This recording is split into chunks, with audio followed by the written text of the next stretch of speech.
main focus was community and providing a safe space for everyone to enjoy. Here in Tyrrellstown, the students chose the theme of community because they felt it was relevant to the newly developed suburban context. It's a very important thing to us because we have been recognised as having one of the most culturally diverse areas in Dublin. After an initial discussion and looking at some of the artefacts that were suggested by the Museum of Country Life, they felt that engaging the community through a collaborative process would be appropriate. While focusing on what our community currently lacked. So we chose the park as a location. There isn't really enough places for people to sit down and actually just socialise. And there's no proper shelter for if it rains. Most of the time you see just this specific group of teenagers staying in this one area and then the children in the playground and the elderly just all around. The key idea was that members of the community would make tiles, and the tiles could be adhered onto a small pavilion, which is kind of a small architectural design. And they've carried that through quite a comprehensive way. Everybody would make a tile, no matter how big or small, and we'd all incorporate that into the columns and the tables and chairs. But when we built this project in our community, all of them will be together, and then, we'll be able to meet one another. I think they've gone through a series of processes, starting with setting themselves a project brief, developing it through different stages, deciding on how to communicate that idea through model making and drawing to a broader audience, if you like. In that, they've learned technical processes like the actual physical making of models, making of scale drawings, which I think they hadn't done before and they found quite challenging. And then they've also learned skills like debating, teamwork, collaborative working.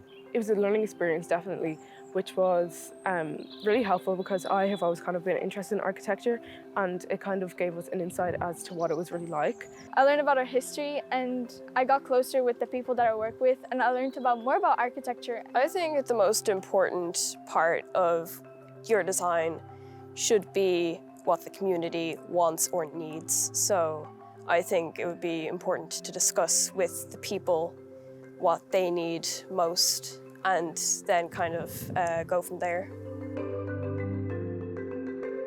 One of the learning objectives is participating as an active citizen. The project that they've undertaken really has helped them to learn that they could influence the environment, the built environment in which they live.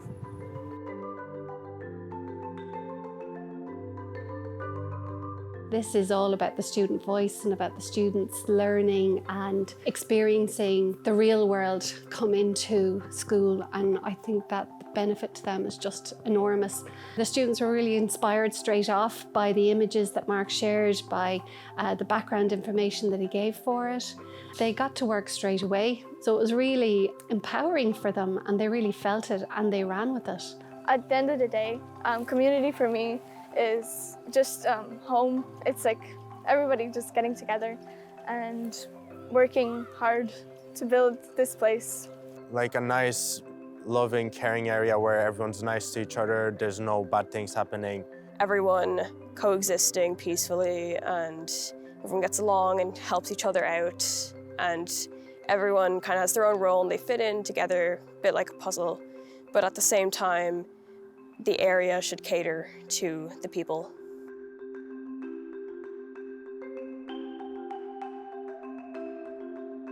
Getting students to work on their own and in groups, studying a little bit about architecture generally, what it's all about, how it can relate to them, how it relates to the school they're in, then looking at their own interests and having the students develop their own ideas, do some sketches, drawings, develop up initial proposals and spend most of the time making models, which everyone kind of enjoys. So where we live is just very industrialised, and I kind of just want to bring more nature into it. We learned a lot about sunlight and how it affects the way we live. I didn't realise how much the sun played a part in architecture. We were talking about the changes that we could have made to the school, like the lighting in the classrooms was giving me a headache because it's all the artificial light and there's never any sun. It's a greenhouse classroom. You could use it to teach like biology classes. We made an indoor track stadium. We wanted to not use as much electricity, so we made loads of room for light to come in through the ceiling as well as like the whole open bit at the end. I wanted to incorporate the ceiling to be patterned in a way where the light can reflect certain like barriers on the ground. I wanted to also have the cafe be locally produced. And I used a little bit of the red felt to make a carpet outlook. I used clay to make the stone pebble look. So we wanted to design a garden exterior. We were trying to lessen the impact of the environment with this building. So for example, we have a slanted roof here so that the rainwater can run off down this pipe here and maybe be collected into a barrel there where you could use to water plants. So it's a south-facing house, so there'd be a lot of sunlight coming in here. And we also have a window here at the back. A lot of the hot air that would come through here can exit through this roof up here. Our project was decided to the library with a rooftop reading area. So by doing this, we learned more about what architecture is like, what's involved in every step of the way. We learned where to start and how to build from that. We also learned the basics that could later help us if we do decide to do architecture in the future.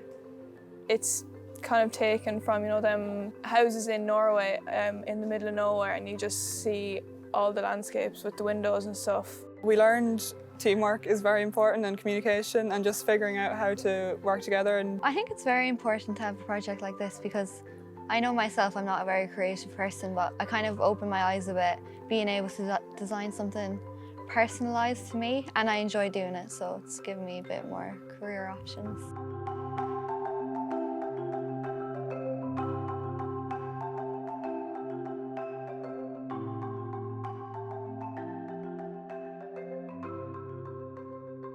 Before I come in, I usually ask the teacher to get the students to come up with their favourite buildings and for them to present a slideshow.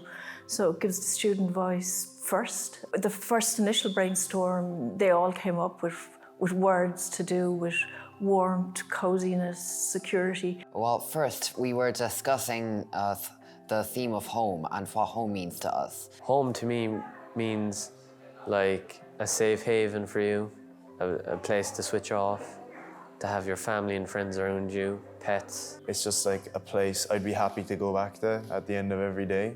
I think it's where you can spend your time without getting disturbed to other people. Just like enjoying your life and then spending your time alone, yeah. Home means for me a place where I can feel comfortable and like do the hobbies I like to enjoy. When they have someone who actually does this for a living and has a real passion for it, come in and work for them, it makes a huge difference. And I think you can see that with the models that they made and the enjoyment they had out of it. I wrote down some ideas and how I brought them into my own design. It's very high overlooking the city and there are only 2 floors and 5 rooms to keep it simple. The kitchen, the hall, the bathroom, music room and my bedroom. So I wanted to design a house for myself in the future, and I thought it would be important for me to have access to water, like a pool, and I wanted access to nature and the outside. So because of that, I made it very open. This is the entrance. As you can tell, it goes straight through to the courtyard. From an overhead view, this would be the pool in the middle. In the beginning, we learned about scale. We did an anthropometric study. They measured each other. They drew to scale, so to get an idea about proportion, and then to build what rooms you need, to write a brief, to develop a brief. But maybe just to get students in their everyday life to look and to be aware and to be critical about architecture and not to be afraid to be critical and to have opinions on why they like something or why they don't, to push for better architecture. It's really changed my approach to designing a house because you don't really know just how much measuring things and planning goes into it before you even start. I've learned what measurements you need to take and how to keep your home nice and simple, but be the home of your dreams at the same time. Looking at things in a different way, Well, usually if you gave them a project like this and they had to design, we'll say, their own room or their own house, they'd all pretty much come up with the same type of thing. The way that Magella went about it with them, they all have very different designs, different ideas, and I think that was really one of the strong points of it. My project is about a house in the forest. I wanted mine to be kind of like similar to like my room, not as like cluttered. The inside of it's like in like my mom's house. And the outside is like what I like seeing in my dad's house. What I wanted to do with this project was go for a beachside type of house. We've open windows, front and downstairs, for like more like natural light, and then open back door. I feel it has expanded my knowledge on architect and the way the houses are designed and how the plan comes together. It's a dream of mine to build my own house, and I just feel like I now understand what an architect has to go through. I think this program is pretty important because if you are interested in going down this path, then this could let you know whether it is actually for you. I wanted to be an architect for a really long time, so if it's anything like this, I'd really enjoy it. I liked like coming up with ideas, and I like building it. I always kind of wanted to do like design, and never thought I'd be like able to do it. I learned that designing is actually kind of hard. You have to put a lot of thought into it. To be an architect, it takes imagination. You need to plan ahead, and listening to other people and like getting ideas off them. It's always good to hear a second voice on your project. My favorite thing about this project is designing it and building it. Thanks to the architect and to my teacher for giving us this project.